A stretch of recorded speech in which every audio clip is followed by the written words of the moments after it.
वह संतरा दादी माँ से बात करने का सोचता है कि उसी वक्त तबीयत खराब होने की वजह से शांति अचानक से बेहोश होकर गिर जाती है। अरे दादी माँ को क्या हो गया है?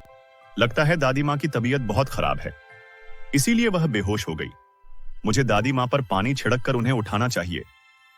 जादुई संतरा शांति के चेहरे पर पानी छिड़क कर उसे उठाता है तो अचानक से ऐसा हाथ पैरों वाला संतरा अपने सामने देखकर शांति घबरा जाती है।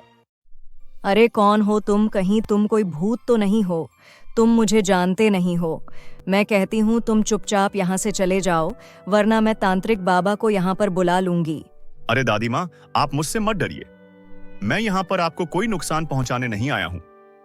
कल जब आप बाजार में फल और सब्जियां खरीदने गई थी, तब मैं आपके साथ आ गया था, लेकिन मुझे नहीं पता था कि आपकी बहू आप पर इस तरह से अत्याचार करती है। क्या? तुम्हें कैसे पता चला कि मेरी बहू मुझ पर अत्याचार करती है? अभी जब आप बर्तन धो रही थी तो मैंने आपकी बातें सुनी, इसलिए मुझे सब पता चल गया। मैंने देखा कि आपकी तबीयत बहुत खराब है, लेकिन आप डॉक्टर के पास क्यों नहीं जाती हैं? ऐसी बात नहीं है बेटा, मेरे पति डॉक्टर के पास गए थे। डॉक्टर ने हमें जो दवाई दी उससे हमारे पेट में थोड़ी देर आराम तो आता है, लेकिन जैसे ही हम लोग खाना खाते हैं वैसे ही हमारे पेट में दर्द होने लगता है। क्या खाना खाते ही पेट में दर्द होता है? इसका मतलब खाने में जरूर कुछ गड़बड़ है। आप एक बार मुझे अपना हाथ दिखाइए, मैं अपने जादू से सब कुछ पता कर लूंगा। जादुई संतरा शांति दादी का हाथ पकड़कर अपनी आंखें बंद कर लेता है तो उसे उनकी बहू की सारी सच्चाई पता चल जाती है कि वह किस तरह से उन दोनों को खाने में कोई हानिकारक दवाई मिलाकर दे रही थी। दादी, आपकी बहू तो आपके साथ बहुत जुल्म कर रही है, लेकिन क्या आपका बेटा इसके बारे में कुछ नहीं जानता?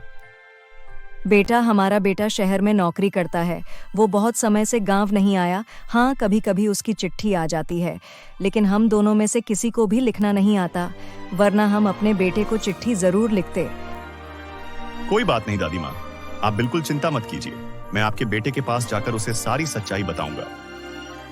जादुई संतरा शांति के बेटे अर्जुन के पास जाकर उसे सारी बात बताता है।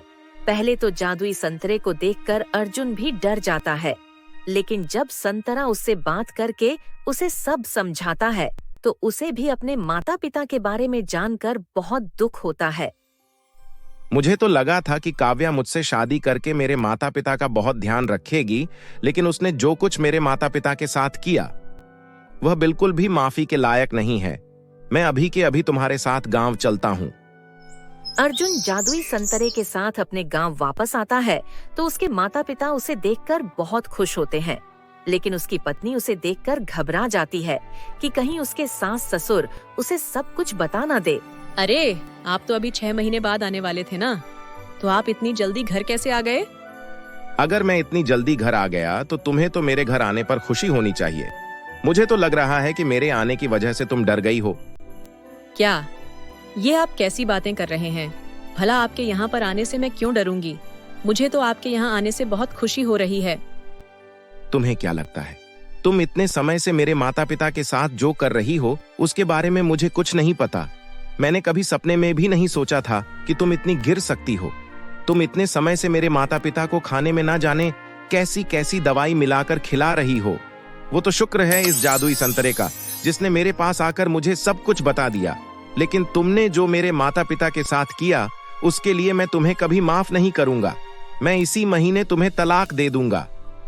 काव्या की सच्चाई जानकर अर्जुन उसे तलाक दे देता है और जादुई संतरा अपने जादू से शांति और मदन लाल की तबीयत को बिल्कुल ठीक कर देता है। अर्जुन अब अपने माता पिता के साथ शहर चला जाता है। वह उन्हें गांव में अकेला नहीं छोड़ता। जादुई संतरा भी उनके साथ शहर चला जाता है। अब वह भी उन दोनों का उनके सगे बेटे की तरह ध्यान रखने लगता है। सब लोग शहर में मिलजुल कर अच्छी तरह खुशी से रहने लगते हैं। तो मेरे प्यारे दोस्तों, कैसी लगी आपको हमारी यह कहानी? हमें कमेंट करके जरूर बताएं और इसे अपने दोस्तों के साथ भी शेयर करें। और हाँ दोस्तों, अगर आपने अब तक हमारे चैनल को सब्सक्राइब नहीं किया है तो जल्दी से नीचे लाल बटन दबाकर अभी कर ले। तो मिलते हैं आप सभी से फिर किसी नई कहानी के साथ। तब तक के लिए आप अपना ध्यान रखें। धन्यवाद। Subscribe now and press the bell icon. Never miss an update.